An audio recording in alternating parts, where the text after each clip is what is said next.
Hello friends, welcome back to my channel. Today in this video, I'm going to show you how to turn off Mistouch Prevention Mode on Android. Please consider subscribing to my channel and liking this video. Let's get started, guys. Step 1. First, unlock your Nothing phone. Open the Settings application to find the Home Settings menu. Step 2. Next, scroll down and locate the System option. It's typically located towards the bottom of the list. Tap on System to open the next set of options.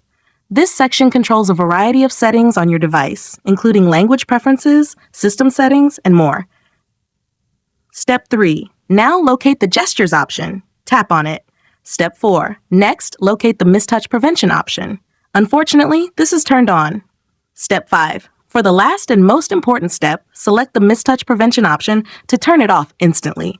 If you found this tutorial helpful, don't forget to like this video and subscribe to my channel. Thanks for watching!